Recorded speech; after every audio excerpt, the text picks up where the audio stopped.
मुल्तजिम की चाची जो थी उन्हें परीजात पर शक तो हो ही चुका था, लेकिन उन्होंने एकदम से आलिम को बुला लिया था क्योंकि उन्हें उसका पुख्ता सबूत भी मिल गया था। उन्होंने अपनी आंखों से परीजात को देख लिया था। हुआ कुछ यूँ था कि एक दिन मुल्तजिम जंगल नहीं जा पाया, किसी वजह से वो जंगल नहीं जा पाया तो रोशनी उससे मिलने के लिए घर आ गई।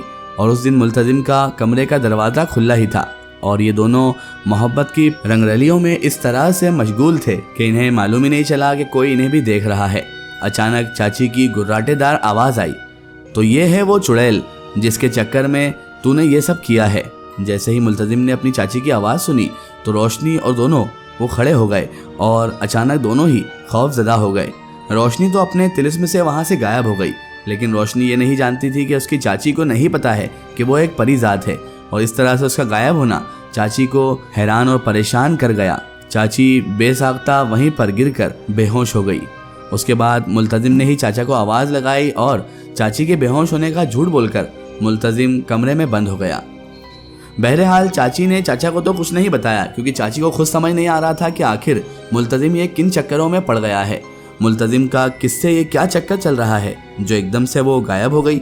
बहुत ज़्यादा हैरान और खौफजदा थी उसकी चाची, क्योंकि चाची को लग रहा था कोई आसेब या कोई असरात उस घर में है जो मुल्तजिम के पीछे पड़े हुए हैं।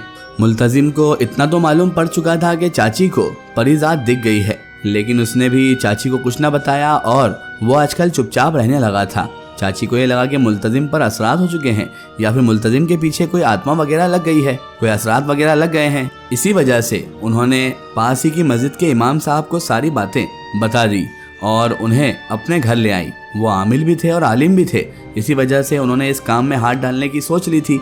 उन्होंने सारी वाक़या अपने आलिम साहब को बता दिया, जिस वजह से आलिम साहब उसके घर आए और वहाँ पर पता नहीं क्या पढ़ के एक हिसार खींच दिया। और उस हिसार का असर इस तरह से मालूम हुआ मुल्तजिम को कि जब एक दिन और वो वहाँ पर नहीं जा पाया, जंगल में नहीं जा पाया, तो रोशनी उस रात को उससे मिलने नहीं आ पाई। और दूसरे दिन जब मुल्तजिम रोशनी से मिला तो रोशनी ने उसे बताया कि तुम्हारे घर में ज़रूर कुछ ना कुछ चल रहा है। मुल्तजिम कहने लगा, मेरे घर में कुछ चल रहा है? अरे तुम यकीन नहीं मानोगी, चाची ने जब से तुम्हें देखा है ना, वो इतनी डर गई हैं कि मेरे कमरे के पास आने से भी खौफ खाती हैं। अब क्या कर लिया मैंने ऐसा जो तुम घर पर नहीं आई कल? मैं भी यही सोच रहा था कि तुम कल मिलने क्यों नहीं आई। रोशनी कहने लगी, मुल्तजिम मैं तुम्हारे घर में दाखिल नहीं हो सकती। मुल्तजिम कहने लगा, ऐसा क्यों? आखिर क्यों दाखिल नहीं हो सकती? मुल्तजिम से रोशनी कहने लगी, तुम्हारे घर में कोई अनहोनी शक्ति है, जो अनदेखी शक्ति है, ताकत है, जो मुझे अंदर इंटर नहीं होने दे रही है। हो सकता है तुम्हारी चाची ने कुछ ऐसा पढ़कर या किसी से पढ़वा कर हिसार खिंचवाया है, क्योंकि मैं तुम्हारे घर में दाखिल नहीं हो पा रही हूँ। मुझे तकलीफ हो रही है तुम्हारे घर में दाखिल होने से। मुल्तजिम सोच में पड़ गया और फिर वो इस बात की तफ्तीश लगाने के लिए चाची पर नज़र रखने लगा। चाची वो आए दिन उन इमाम साहब के पास जाने लगी, इमाम साहब से नए नए तावीज़ गंडे लेकर आने लगी, क्योंकि उन्हें अभी भी परीजात का खौफ था। और बची कुची कसर उन इमाम साहब ने भी पूरी कर दी थी। उन्हें जब परीजात का मामला समझ में नहीं आया तो उन्होंने चाची को ये कह दिया कि तुम्हारे घर में असरात हैं, दूसरी दुनिया की मखलूक तुम्हारे घर में बार बार आया जाया करती है, इसीलिए हिसार के साथ साथ तुम्हें तावीज़ रखना भी ज़रूरी है। आलिम साहब का भी काम होते जा रहा था, वो तावीज़ का हदिया लेते जा रहे थे, नजराना लेते जा रहे थे, और इधर रोशनी का भी बंदोबस्त होते जा रहा था। चाची ने जब से रोशनी को देखा था, वो मुल्तजिम के कमरे के पास तो नहीं आती थी, लेकिन उसके कमरे के अंदर ऐसे ऐसे तावीज़ गंडे रख कर जाती कि जिसकी कोई हद नहीं थी। मुल्तजिम आए दिन अपने घर में, अपने कमरे में बहुत सारे तावीज़ देखता। मुल्तजिम ने भी सोच लिया था कि अब यहाँ पर मिलना खतरे से खाली नहीं है।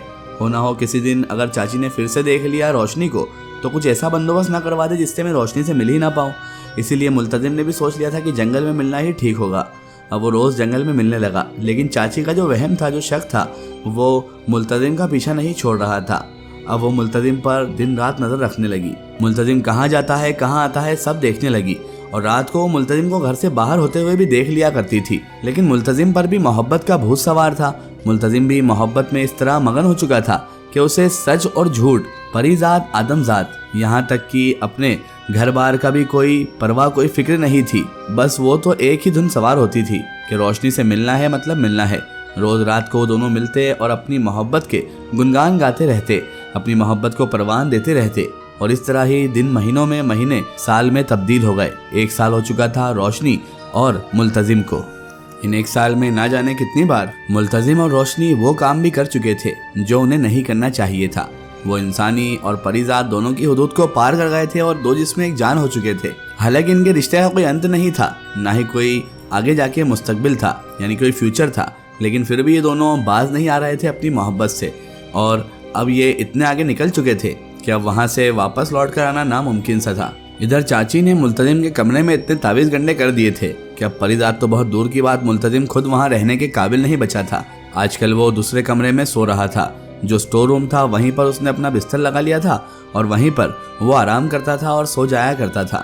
حالانکہ سونا اس کے نصیب میں کہاں تھا، وہ تو رات بھر پری ذات کے آغوش میں رہتا اور صبح جب ہوتی تو چاچا کے ساتھ دکان پر چلا جاتا۔ ملتزم